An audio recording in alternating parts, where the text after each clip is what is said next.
Hello, ladies and gentlemen, and welcome to this session today with Martin Puchner. I'm Hareth Al Bustani. I'm a senior consultant for heritage arts and culture at Hill & Knowlton. We work with an incredible array of clients all across the cultural landscape, across the Gulf. And it's such an exciting time to be part of this cultural renaissance that we see unfolding all around us. It's so dynamic, but at the same time, one of the things you find is that whenever cultures develop, as they start to spread outwards and meet other cultures, as they start to reach out more assertively and demand to be seen and heard, you often find that they inevitably raise questions. Today we're joined by someone who has investigated a lot of these questions in quite a lot of depth. The inimitable Martin Puchner, the author of Culture, the Story of Us, From Cave Art to K-Pop. Martin has written several acclaimed books, taking a sweeping look at the history of human development, culture, philosophy, storytelling. He's also the Byron and Anita Wien Professor of English and Comparative Literature at Harvard University, and he's devoted much of his life to education and the humanities. Now, just to introduce the topic, as someone who has grown up my father's Emirati, my mother's British, so I've had the benefit of growing up in two different cultures and growing up in the city of Dubai, which has always had this spirit of multiculturalism. It's always been part of its identity. And in a sense, I feel like it's been a huge benefit in that I'm able to appreciate the dynamic interchange between cultures and what we can accomplish by being open to new ideas from different cultures. But of course, this isn't always the case. And if you look around the world, especially following a period of globalization and technological development with the rise of social media and mass media, all around the world, we're starting to see cultures coming into conflict with each other. I mean, this has always been the case, but we're seeing it in new and interesting ways. And this is something that Martin's book takes a really interesting look at, looking at these different ways in which people approach culture, with some people looking at culture as something that they belong to, and in some cases something that belongs to them, that they have to protect from outside interference at all costs. And other people who approach culture as a more fluid exchange and a more dynamic ongoing process. With all of that said, before we kind of delve deeper into some of these ideas, could you please outline or introduce what first inspired you to take a look at these subjects and what you kind of hope to accomplish from writing this book? Yeah, so thank you very much, Hareth, for this introduction. And I think what first inspired me is very similar to what you just described very movingly based on your own personal experience. Namely that when you Google the word culture today, most likely, I guess, based on your search history, you're going to turn up something like culture wars or debates about cultural appropriation or cancel culture, terms that show that there's a lot of debate and even anger or even culture wars around this term culture. And from a certain perspective, you could say, well, that shows, among other things, that people care about it. It seems important enough for people to bother to fight about it. So maybe that's a good thing. But I also did feel that in these very contemporary fights about culture, that what got lost, perhaps, was sort of the deeper view of culture. And by deeper, I mean longer in terms of history, but also maybe in a sense of more fundamental. So I started to think to myself, what is this thing, culture, that we are apparently fighting so much about? And what is its longer history? And so this is what I then tried to answer for myself in this book, starting very long ago, 35,000 years ago, with cave art, when humans first started to decorate and paint caves, prehistoric caves, like the Chauvet cave is my first example. And what kind of culture and history of culture emerges from that longer view. And I think one of the more interesting things that emerges from the book is this, you see this long story of cultural transmission. As a great example, I think if you look at the Greek classics, like Aristotle, for example, a lot of people don't realize that Aristotle's work was during the Islamic Golden Age, the Muslim world became the center of, well, it's a period that often is called the Dark Ages, or has previously been called the Dark Ages, which completely overlooks the fact that, well, actually, in the Muslim world, there was this tremendous period of cultural flourishing. And during this period, these Arab scholars, or scholars who were working in Arabic, they revisited the Greek classics and began translating them into Arabic, and thereby they made their way into Europe. And your book traces a really wonderful lineage of that tradition carrying all the way to the modern day. And I was wondering, do you have any thoughts on what all of us as individuals, what responsibility we have, or what relationship we have to that larger cultural transmission? Yeah.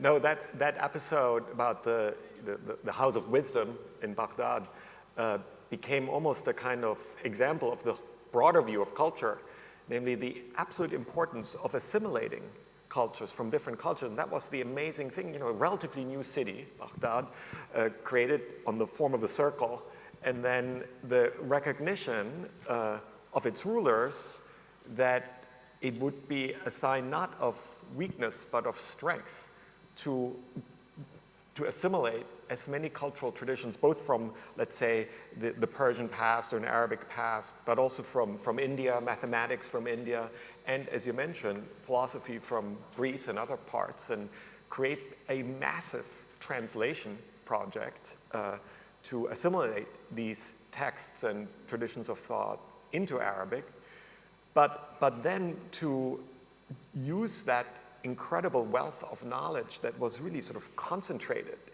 in this circular city and do something new with it. And that's precisely what happened. And as you mentioned, it happened to be the place where Greek culture, especially Greek philosophy, above all Aristotle, the philosopher, was survived, while in Europe, no one was caring about this anymore. And then this tradition of thought with figures like Ibn Sina made their way into Europe via Al-Andalus. And so that's really how the late European Middle Ages learned much more about Greek philosophy than they had done out of their own tradition. So it's a fascinating story of both the power of assimilation and translation and transmission. And something that I find to be a really interesting aspect of this conversation is that what you've outlined there is a very natural and organic process. But yet at several points throughout history, you've had individuals or groups who have consciously tried to make an effort to change culture actively. You've had movements, whether it's fascism or whether it's kind of counterculture of the 1960s, just to name a few modern examples, where culture has dramatically changed, but often there seems to be this correction afterwards. And I'm wondering, when you look at all of these examples and the examples where culture has changed, how difficult is it to change a culture?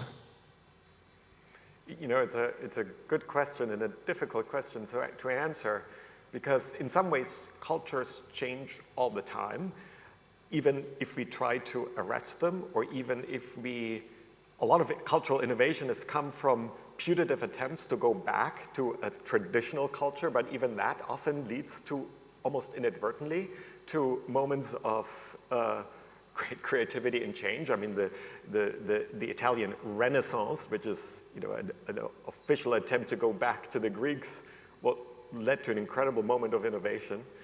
And the House of Wisdom in Baghdad is another example. So cultures do change all the time, but it's a very difficult process to steer, or to steer deliberately. In terms of geopolitics, one term for this feature of culture that we are talking about is soft power. And governments and other actors have tried to somehow get their hands on this soft power because they realize how important it is. But it's very hard to actually engineer an intervention deliberately. I mean, you can retroactively point to certain figures who seem to be responsible for a sudden culture change. In the book, among other figures, and I know you're interested in him, is Ashoka, the Indian king, who really popularizes Buddhism, for example, while also assimilating other traditions. And other figures like that. But it's very hard to find such individuals because culture is such a collective project. And in a lot of those cases, for example, with Ashoka, he completely, as a strong ruler, he completely changed the empire's culture temporarily. But then shortly after his death, many of those changes were reversed, and many were actually, as you document in your book, forgotten about for a long period. And you make this case that sometimes these figures who seem to disappear from history for a period, only to be rediscovered later, or in many cases, people who are wiped out of history knowingly, once they are rediscovered, they end up becoming much more pertinent than they would have been otherwise.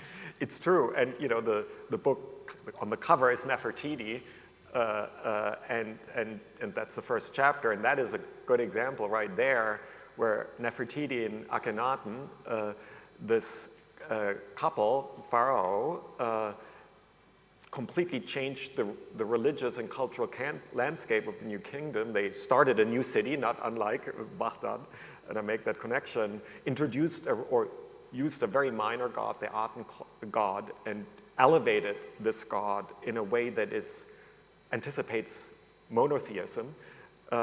So a radical experiment in a new visual style of representation. It's really an experiment in radical innovation. But then this experiment was so radical, perhaps, that with the next dynasty, that legacy was deliberately erased from history. And it was only in the 19th century when people started to excavate Alamara, Akhetaten, that city, that radical experiment emerged back from oblivion and started to inspire all kinds of figures, cultural figures, including Freud and others, who thought, oh, that's incredible. There's this early experiment in monotheism. Monotheism then came to dominate larger parts of our world, and yet we don't know about this experiment. So yeah, and there are many examples of that. And you also make a very interesting connection between this incident and actually, I think it's the movement of the Jewish people who also were embracing this, or who also had this monotheistic idea on the periphery, but not necessarily connected to. Do you often see these moments in history of coincidence between different culture groups? You know, there are moments of coincidence, but in this particular case, it's very tempting to think it's more than a coincidence, because if you look at the Hebrew Bible, the whole story of the Jewish people is a constant back and forth between Palestine and Egypt. And so it's very clear that Egypt is the sort of dominant culture in whose periphery this Jewish identity takes place. And as you know, many of the figures in the Hebrew Bible, especially the early parts, are not, it's impossible to locate them historically. They're more like mythic figures. So it's very hard to say when exactly they would have lived. But it's not implausible to say, and Freud and other writers in the early 20th century, after the rediscovery of the Akhenaten experiment, started to think, well, probably this is, Jewish monotheism was inspired by this forgotten Akhenaten experiment. You can't prove it, but there's certainly incredible cultural interchange. And since you sort of have, as a cultural historian, you always ask, where does this new thing come from? And usually a radically new thing doesn't emerge out of nothing. There's usually some kind of context. It's very tempting to say that that's sort of the most important context. And in all of cultural history, this adjacent culture seems to have developed, very briefly, an early form of monotheism. It's not exactly complete monotheism. There are other gods and so on and so forth, but it comes closest to it. So it's very tempting to say that this is not just a coincidence, but there may have been some indirect influence. It's impossible to prove, but it's very tempting to argue that. I think as well, one of the interesting points you touch upon, and I think this relates in a very contemporary way to ancient Egypt, is this idea of when surrounding these relics themselves, these artifacts, historical artifacts, and going back to this idea of belonging. I find it in a lot of post-colonial societies, in countries that have lived under these histories of whether it be oppression or colonialism or exploitation, as they emerge from that shadow and try to carve out a different kind of identity for themselves, I think the artifacts of their own heritage take on this greater importance, and the need to preserve them and the need to take ownership of them take on this greater sense of importance, which is why you have these debates going on at the moment about reappropriation of artifacts. And I think people have such different views on it, but I wonder, how can we create an environment in which we place importance on both preserving these artifacts of heritage while also facilitating a free-flowing exchange of culture? Yeah, I think that this dilemma, or those two goals that you just articulated, are really important. That's how I also try to think about it. So, I'm very sympathetic for claims of restitution, especially in cases where cultural artifacts were clearly stolen or acquired under a situation of extreme power imbalance.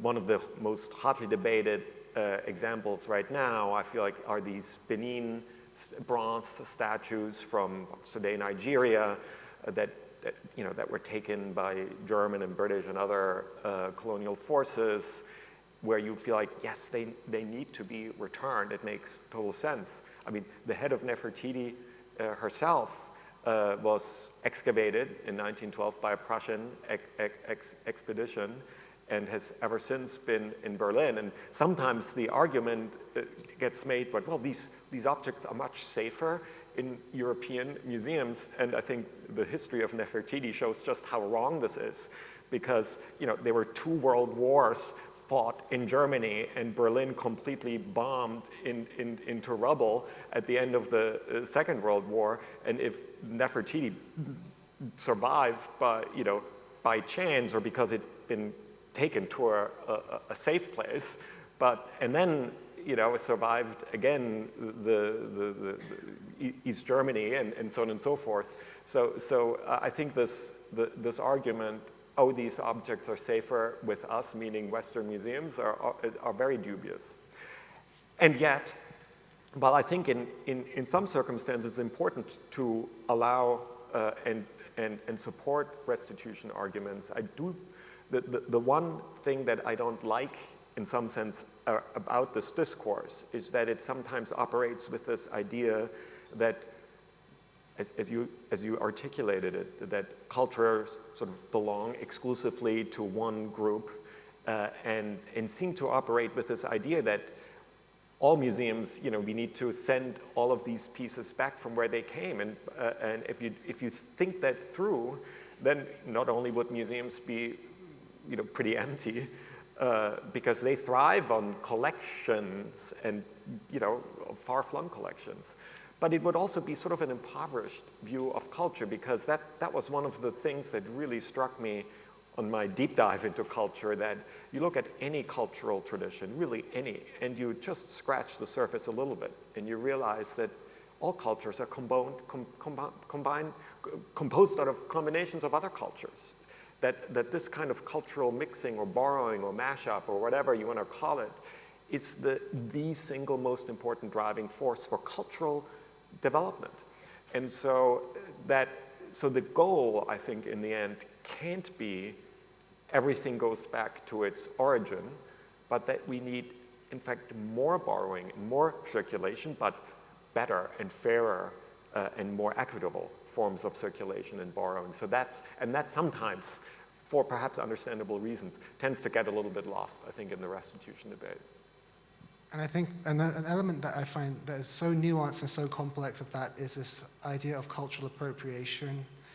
And I mean, for example, if you look at this region, modern archaeology is starting to uncover, in a way that hasn't really been explored before, just how traditionally this region, the Arabian Peninsula, was seen as this kind of desert, barren, empty region on the periphery of great civilizations. But now modern archaeology is uncovering all across the region. Actually, this has always been a really central center of exchange of goods, of culture, of ideas, especially when you look at, I mean, this predates Islam, but then following Islam, you have people coming from all over the world to this region every single year. And then even into the modern age, you look at Dubai, for example, and how long it's been the center of true multiculturalism, predating areas that are celebrated as these multicultural centers.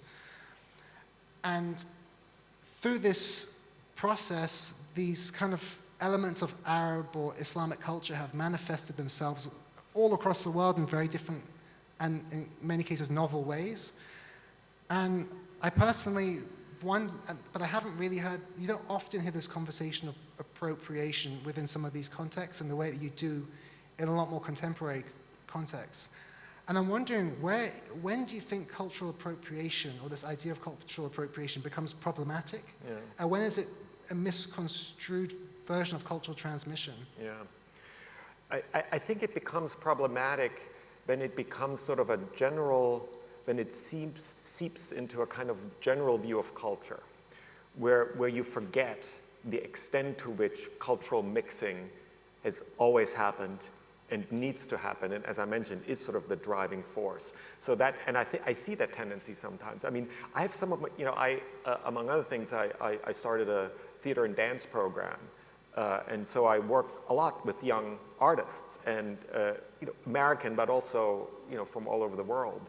And I've started to notice that a lot of these young aspiring artists started to get really worried, I think in part because of the cultural appropriation debate, about learning about other cultures. And so it had almost this perverse effect of withdrawing to your own, whatever these own cultural traditions, and your own example shows that that's often very complicated in and of itself, but sort of a simplified version of their own culture because they are afraid of stepping on toes or saying the wrong things or appropriating.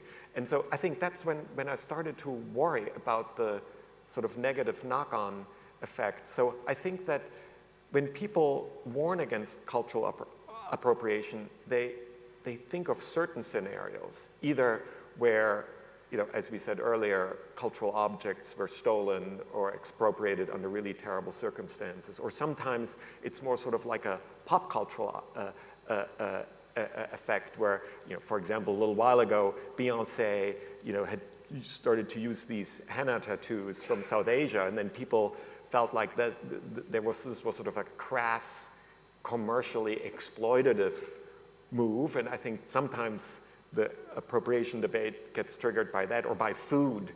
One of the earlier cases in the US was a cafeteria in a college that decided to have a kind of international section of the cafeteria where they offered banh mi sandwiches, but really terrible banh mi sandwiches. They didn't even get the bread right, and so on and so forth. So sometimes cultural appropriation becomes a language for describing really bad, versions of it. And so, all of these, the exploitative, commercially exploitative version, the theft of objects, the bad banh mi sandwiches, these are all bad things.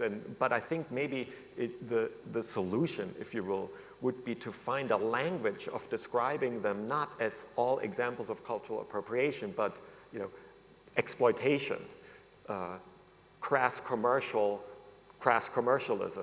or like make a better effort if you want to offer banh mi sandwiches, get it right.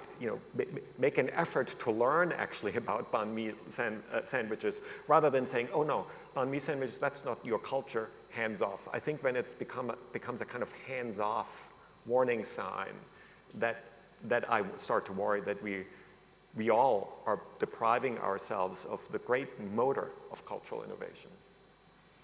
And as we were speaking just now, it occurred to me of one of the more recent regional areas in which this debate opened up has been around this figure. So earlier we were talking about how, curiously, the more time passes since events, these events become less emotionally resonant for people. Mm-hmm. So when you're looking at modern history, a lot of people are still living in the shadow of these occurrences. But with the ancient world, it tends to be easier to be emotionally divorced from it. But recently, there's been this whole issue around Cleopatra as a figure of Afrocentrism. And all of a sudden, people who have probably never really looked that much into Cleopatra's lineage are becoming students of her lineage, and there's this raging debate kind of ongoing. And it's interesting how maybe more contemporary emotions are projected onto more ancient issues that had never really arisen before. I suppose so, although I personally find that a kind of interesting phenomenon because I think we always reevaluate the past, and you have to retell the past. So this something like the reevaluation of Cleopatra in that attempt to recenter kind of African cultural tradition is something that interests me, and I think that's completely legit and important. I have a chapter in the book about the Kebra Nagas, the Ethiopian text that uses an episode from the Hebrew Bible about the Queen of Sheba visiting King Solomon, and then uses that episode to tell a completely new story of the region that includes the theft of the presumed theft of the Ten Commandments and moving the Ten Commandments from Jerusalem to Aksum and sort of literally recenter a new kind of story. And that story that emerges in the Middle Ages suddenly gets reread, reappropriated, if you want to call it that, in a completely different cultural context, namely in Jamaica, where black Jamaicans are trying to invent or reinvent a history of this Caribbean island that's not based on British or European history.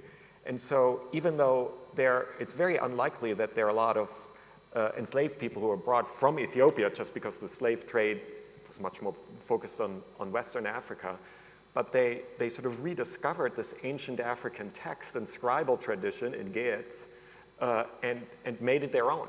So I think that's a very interesting dynamic, and that I think culture should be available to these kinds of retellings. So I think that's kind of an interesting phenomenon. And especially, again, touching upon something we discussed earlier, when things like the Nag Hammadi scrolls are discovered or the Dead Sea Scrolls are discovered, suddenly it opens new dimensions of conversations around these issues. I think one of the areas where these issues become most hotly contested in the modern world is on social media. And it's a space where you have algorithms that seemingly randomly at times, but often certainly in very invasive ways, target people and study people and then start sending them into increasingly fragmented and narrow and extremist pockets of the internet, to a point where people start almost living in completely different worlds from each other.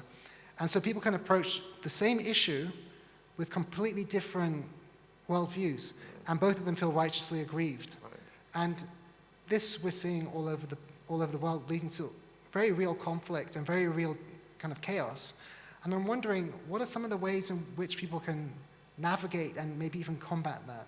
Yeah, I wish I knew. I mean, it's a real problem, and yes, many people have pointed out it has to do with the way these social networks are organized, the algorithms, where extremist positions means more interaction, and that's precisely how these networks monetize themselves. So I feel like that's something that's very, very deeply built into these systems. But they're also, maybe we shouldn't just, blame these companies. We should also blame us. There's clearly something very we are susceptible to that and to this kind of echo chamber, these narrow bubbles. And it's interesting. I mean, this is why I think I use the cultural appropriation debate as a kind of hook for this book, because it also cuts across very different political opinions. You can, so if you will, to put it in a very simplified form, you find the anti-cultural appropriation position in a kind of post-colonial, a left position, and you find it in a kind of ethno-nationalism. So it's interesting that we seem to be living in a cultural moment where in part because there is so much sharing of culture on the internet, there are these countervailing positions of a very different sometimes very different political ilk. And all of these things seem to be happening simultaneously. And I mean, I wish I would have one solution to it all. I wouldn't even call it a solution. My response to it, I think, was precisely what you briefly mentioned, namely the feeling that if we try to understand how culture works, really, maybe that will help. And because we have I think all of us, including myself, have these staked out positions in our contemporary moment around these issues, maybe it helps to take a deeper view of history and think about Ashoka or Nefertiti or other figures so far in the past that we don't have our staked out position. We are not already engaged in some kind of trench warfare around Nefertiti perhaps or Ashoka or other figures, or the painters, whoever they were, who painted the Chauvet cave 35,000 years ago. And maybe if we focus, if we sort of bracket a little bit our contemporary moment and look at these earlier episodes and derive a sense of how culture, what's important in culture, maybe then we are in a position to apply that to our own cultural moment and maybe soften some of these extremist positions. But that's probably also wishful thinking anyway. It reminds me of, I saw an interview with Terence McKenna recently, and he was talking about, he was prophesizing the impact that the internet would have in the way people communicate. And he talked about how traditionally when you have newspapers, for example, you would have very few sources of information being communicated to very large audiences. And he was prophesizing that in the future, with the advent of the internet, that would democratize the flow of communication. And in many ways, people would have envisioned that as a utopian form of communication. But perhaps what we've found now is that because there's this technological filter on platforms, for example, X, they'll have their own algorithms, which then steers the conversation in this way, and then TikTok will steer it in that way. I'm wondering, what do you think are the relationships between the advent of, for example, these mediums like the printing press or broadcast or internet and the development and our relationship with culture? Yeah. Now, this happens to be the question I asked myself a couple of years ago, and that resulted in a book called The Written World, where I was trying to think about, again, use history, deep history, as a way of understanding what's happening with the internet, with our revolution in writing technology. So I looked at these earlier inflection points, like the invention of writing, the invention of the alphabet, for example, the invention of print in China, and then the reinvention of print in Northern Europe. I also realized that there are some technologies whose importance are really underestimated. For example, paper, originally invented in China, but then this invention of paper making moves into the Arab world. And we talked earlier about Baghdad and the House of Wisdom and the Great Translation Project, and more generally the golden age of Arabic letters. That moment was the technology that undergirded it was paper, because it lowered the cost of writing and literacy, and also made it possible for the first time more popular stories like The 1001 Nights to be written down and more widely distributed. So I do believe that these technological inflection points are really significant. I also noticed, and I'm not the only one, that these technological changes are very unsettling, because they always change the power dynamic. And that happened with the invention of the printing press in China. For example, some of the early adopters of this technology were Buddhist monks, because Buddhism is in some ways one of the earliest proselytizing religions of movements. So they really wanted to spread the word of the Buddha, and so they used some of the earliest surviving printed text in the world is the Diamond Sutra in a Chinese translation. So these new technologies change the power dynamic, and that's very unsettling. And same thing happened in Northern Europe, leading to the Reformation and the disempowerment to some extent of the Catholic Church. And you could describe Martin Luther as a kind of populist in the modern sense. And so I do think that we're seeing the same thing now. You can describe it as a democratization, in the sense that it provides much more access But I think this democratization, and the same happened with the printing press, is not quite the same as a utopia.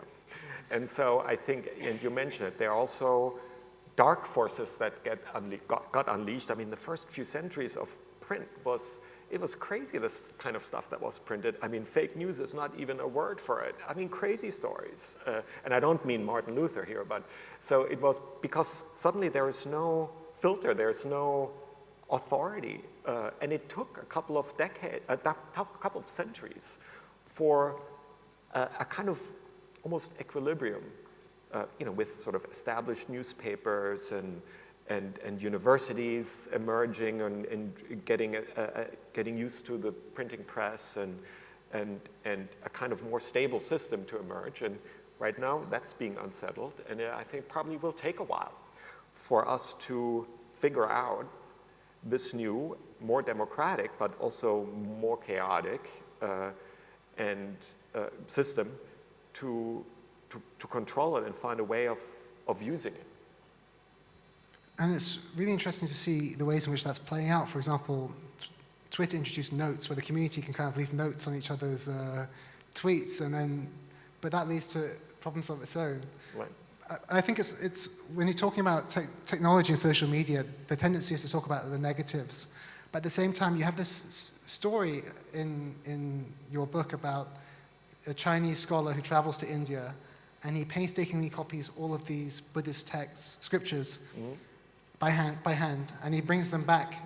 And there's one episode in his life where he's trying to cross a river, and during the course of crossing this river, he loses a bunch of these. Not all of them, but he loses a lot of these. And when you think about the amount of effort that went into producing each one of those scripts, just gone in a second. Whereas today we have this technology where you can digitize, upload it to the cloud, and it's available, in theory, permanently for everyone. Yes. Imagine if the House of Wisdom or the Library of Alexandria had been digitized and uploaded to the cloud. No, and it's true, and it's interesting. Actually, the Library of Alexandria is now being, in some sense, rebuilt, and it's the depository of the Internet Archive. And just last year, I was at in Baghdad, and they rebuilt the House of Wisdom, and are actually trying to start. Very conscious that translation was an important feature of it, and so translation is again an important feature. So it's interesting how these old venerated institutions can be reimagined for the moment.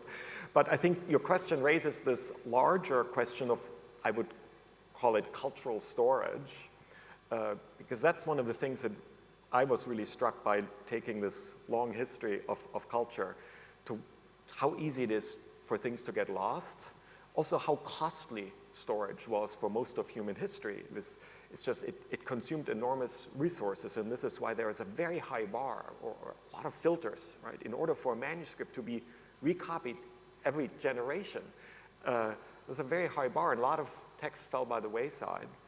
And so for the first time in human history, the cost of storage has dropped to almost zero, so that is a big change, and in many ways a positive change.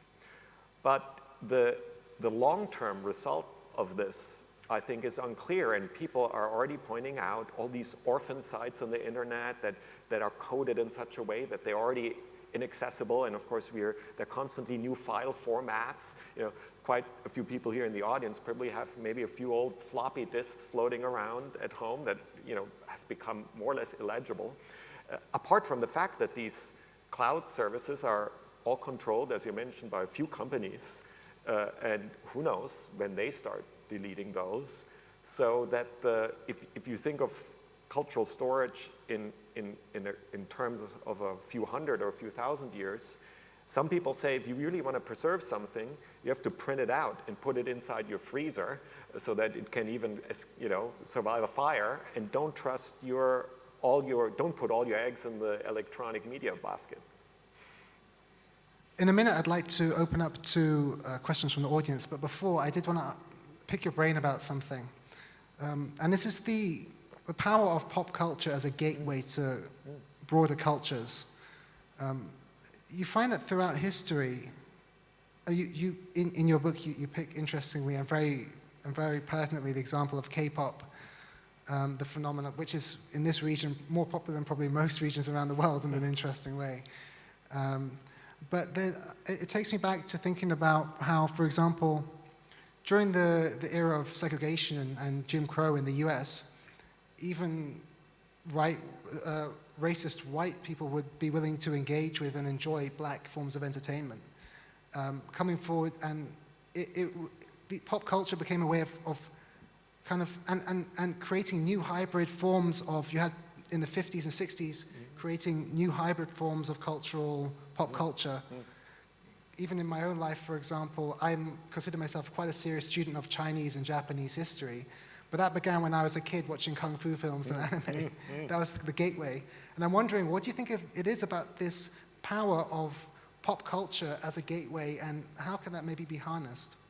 I think you've just given a perfect example of it, and I do believe it. And even there are sort of essentially two views of culture that I sort of grappled with in the book. And one is sort of a 19th century view that is thinking of sort of world cultures, of pinnacles of culture, that what gets preserved is the best that has been thought and done, and sort of you have that pinnacle view. And I think there's there's something to it. There are reasons why certain works survive and why cultures devote a lot of resources to preserving them, and maybe others fall by the wayside. I think that's okay in some ways.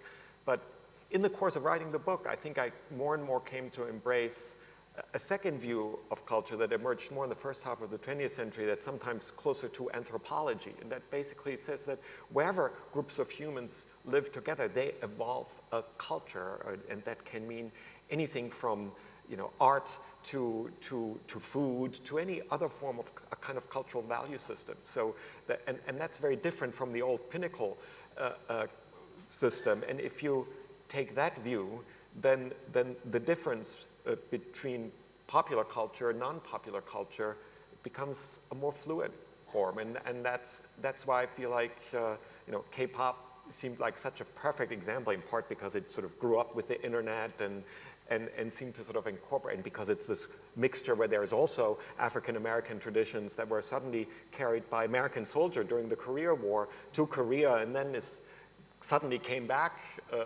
when K-pop started and was sort of re-imported, and that circuit seemed to sort of, I guess, capture what I was after. So I totally agree, and it's great to hear about kung fu. Do you still watch kung fu movies now? Whenever I get time. I still very much love like samurai films, so that stayed somewhat, yeah. All right, very good. I'm glad. So now we've had so much to think about. I'd like to open up to the audience and see if anyone has any questions about anything we've been discussing so far. If we start on the right here, please. Hi, thank you for this very informative session. Both of you actually have brought up so many interesting points that I think about from time to time, like with the cultural appropriation, cultural transmission. But one thing that I would like to hear a bit more about, that you just spoke for maybe, I think, 30 seconds about, is what happened when the printing press came about. You were saying that fake news doesn't even cover it. I haven't read your book. I will. Maybe it's covered already in there. But I'd like to hear a bit more about that, because I think that's something that we're grappling with right now, because we're in an age where anyone can be a creator, anyone can be a content creator, and no information. There's no credibility requirement for anyone to go on and tell you about which pill to take or which, I don't know, hair oil to use, or what you should be doing with your life. So what I'm wondering is the way that they dealt with it back then to create a situation where the pinnacle is what gets preserved, and do you think that that's what we need to be doing over here right now in our age, or is there a different answer for that? Yeah. So yeah, two questions in one go. Well, I think they're related, and I like the way you phrase it. So I don't think it's the pinnacle. I think of it more as over time with the printing press. So as I've said before, what the printing press challenged was, I think, ultimately a structure of authority, where the centers of production of texts and stories hitherto had been courts, and certainly in Northern Europe, if we just stay with that example, courts and the church. Those were sort of centers of authority. This is where a lot of important texts were produced and then disseminated, and where a lot of filtering had happened. So this was the system. And then the printing press challenged that. Suddenly you could be a relatively lowly monk like Martin Luther, and he started to challenge the church first through handwritten, his 95 Theses were just handwritten questions, but then some of his friends took some of his work, still written in Latin at the time, to these newly established printing presses. And I don't think they themselves quite knew what to expect, but suddenly, 2 decades later, a third of all printed matter in Germany was text by Martin Luther. So he seized that moment or merged through that moment. But then apart from that, there was no filter.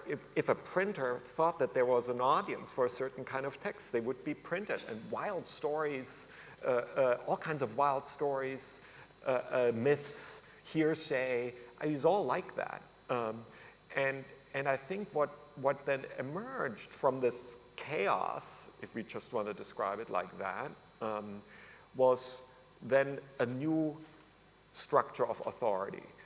As I mentioned, where newspapers emerged, for example, as sources of authority, and some newspapers were more prestigious than others, so that there was a new hierarchy, or other institutions like universities started to sort of control what counted as knowledge or research. And it might contradict an older center of authority, but it was its own new center of authority. So new institutions of authority, I would say, emerged to organize the world of print. And I think this is what probably will happen or is already happening with the internet too, where on the one hand, the internet has, as you said, challenged structures of authority. Anyone can now publish something on the internet,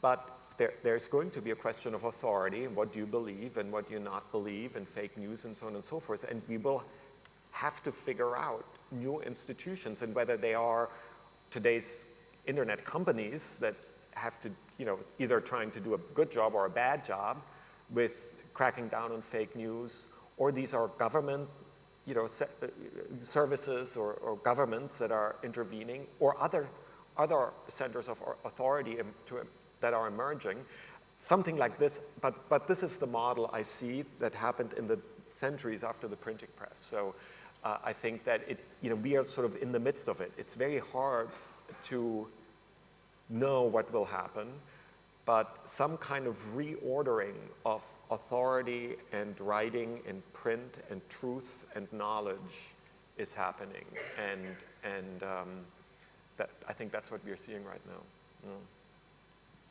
Thank you. Please, gentleman over here in the back.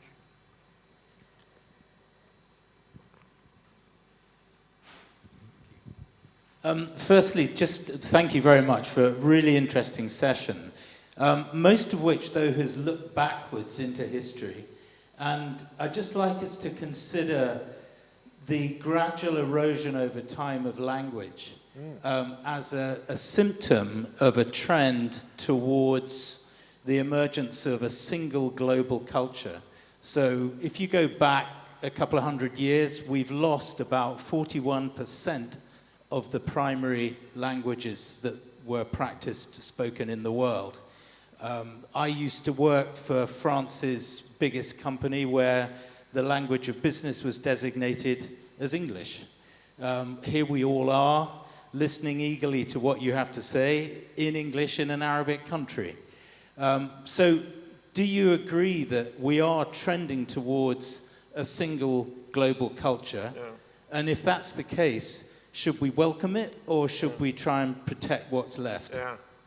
No, it's a great question. And I ultimately think we are not trending towards a single global culture, because what I see is that the mixing of cultures actually leads to diversity. And so I think there are almost 8 billion people here on Earth, and I see that there's maybe a shared flow of culture, but I think in different places, different combinations are emerging. Now, to the specific language example that you mentioned, I would describe it as two things, and maybe distinguish between, on the one hand, the dying of languages, and it's something that I'm concerned very much. I wrote a book about a kind of thieves' argot that I grew up with that's basically disappeared. And I worked a little bit with a project in New York called the Endangered Languages Project, and I do think that the disappearance of especially small languages is tragic, and that we should try to preserve these languages, and there are small institutions that are trying to do that. Though what you're describing, what's happening, for example, right now, is less a single global culture, but a lingua franca. So I grew up in Germany, speaking German. English for me is a third language. You described the different languages you grew up with. You worked for a French service. So I think a lingua franca, I think there have always been different kinds, usually more regional lingua francas. In this part of the world, it used to be Aramaic, and then it became for a while it was Koine Greek in the wake of Alexander the Great, and then then Arabic emerged as a lingua franca for a large region, and Latin emerged as a lingua franca, and for a while French was one, and to a smaller extent German. Now we have the emergence right now of English as a lingua franca, and I think that's good. I mean, it allows us to have this conversation, and I don't know that a lingua franca necessarily means or goes hand in hand with homogenization. I mean, English is interesting because, in a sense, you could say English is already fragmented into different forms of English. If you go to South Asia, very different English is spoken. So I believe in a kind of, I suppose you could call it a rediversification of homogeneous culture. So I understand the worry about homogenization, but because that seems to accompany a certain aspect of a global culture, and some people think of the kind of, I don't know, the airport bookstore as a sort of embodiment of that. But I just do believe that humans, even faced with similar inputs, will do their own thing with global cultural flows. And so I'm on the side of diversity in that sense, though I understand the worry about homogenization. Thank you. I believe you have a question over here, please. Thank you so much. I really have enjoyed this discussion. I just have to ask a question, and it might be a dreaded question for you. It's on what you feel the impact of artificial intelligence is going to be on how cultural artifacts and art is created. And then as an addition to that, given that so much of this is existing in the digital realm and on social media, what impact do you think that will have on how culture is consumed and preserved? No, thanks for this question. And I, like many people here, have been thinking about artificial intelligence. It's for someone who is interested in literature and the arts, that there's this seemingly new agent, or certainly a new powerful tool that helps us produce new things. It's kind of a fascinating phenomenon. In some sense, I feel like the whole view of culture that are articulated here is basically a pro-mashup culture, and artificial intelligence is sort of a supercharged version of that. So I feel like, just to be consistent, I can't say, oh my God, that's so horrible, and I guess that is my attitude. My particular take right now on artificial intelligence is that I'm very interested in how we actually interact with it, namely through prompts, and that is a certain form of dialogue. And so, years ago I wrote a book that's sort of a history of the philosophical dialogue. I noticed that some of the most important trends in the history of human thought emerged through figures like Socrates or the Buddha or Confucius, who didn't write treatises, philosophical treatises, or long dissertations, but in fact, none of them wrote a single word. Instead, they engaged their students in a form of dialogue, and then their students, Plato in the case of Socrates, anonymous students in the case of the Buddha and Confucius, wrote down their life and stories in this new dialogic form. So I actually, a few weeks ago, started, and we talked about this earlier, started to create these customized GPTs that allow you to talk with Socrates, the Buddha, and Confucius. And it's very interesting because in the case of Socrates, you can upload a clearly defined archive, the Platonic dialogues, and then you have to experiment with instructions. Speak only drawing on the Platonic dialogues, only use thoughts and formulations from the Socratic part of the dialogue, not those of the interlocutor, and so on and so forth. So I started to give them series of instructions, and I have to say, you can try it, it's on my website. I was pretty astonished by the result and thrilled. I've always wanted to talk to Socrates or to the Buddha. Now I can. Thank you. I think we have time for one more question over here, please. Hello. Hi, I'm Anais. I'm from England, and my historical and cultural context nerd is living her best life. So thank you for the session. Amazing. My question goes back to what you touched on with cultural appropriation. So as someone who sits at the intersection of multiple cultures, there's many other people like me, it's really easy to do the cultural mixing, to move between one to the other, but I still, even myself, take pause. So when I was in Korea, I was like, should I be wearing a hanbok? Is that okay? So how do you, or what advice do you have or offer when you're trying to walk that sort of cultural tightrope between the cultural appropriation, but also you have the historical context, you know what it means, and how do you sort of align and do that well? Yeah.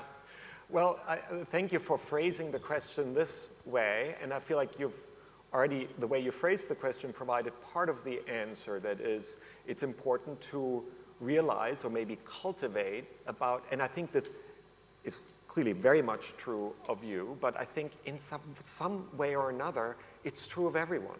Because all cultures are composed of other cultures. And so I think the question is not, are you the product of cultural mixing, but more that the way cultural history still is taught in many parts of the world is in a way that erases that dimension, actually, where it's suddenly pretended, I'm only the product, in my case, of German cultural history. No, actually, that's not true at all. So I think re-narrating where we come from culturally is maybe a first step. And then the second step, when you ask yourself, is it okay? That for me, at least, and everyone has to make that decision, I think it's a good question to ask, right? Because another thing that does emerge from this broad cultural history, that there's also been a lot of destruction of culture, bad stuff that happens around culture. There's no question about it. But for me, what I try to ask myself is be driven by genuine curiosity and learning. So I think the best way to avoid all these negative cases that we can all think of and label cultural appropriation is to replace very superficial, to come back to the bad banh mi sandwiches with better banh mi sandwiches, and to foster a climate of curiosity and learning about different culture that's of course respectful and driven by something genuine rather than just a kind of grab and go culture. So those are, I think, perhaps the two. It's quite general, but as a kind of very broad guideline. I'm afraid that brings us to the end of our session today. But before everyone heads out for your book signing, which will take place in the lobby, I'd just like to take a moment to thank you, the audience, firstly, the AV team, the volunteers and translators, our title sponsor, Emirates Airline, our founding partner, Dubai Culture, our parent organization, the Emirates Literature Foundation, our session sponsors, Dubai Calendar, the US State Office, Dubai Duty Free, and of course, Martin. Thank you everyone for being here today. Thank you. Thank you.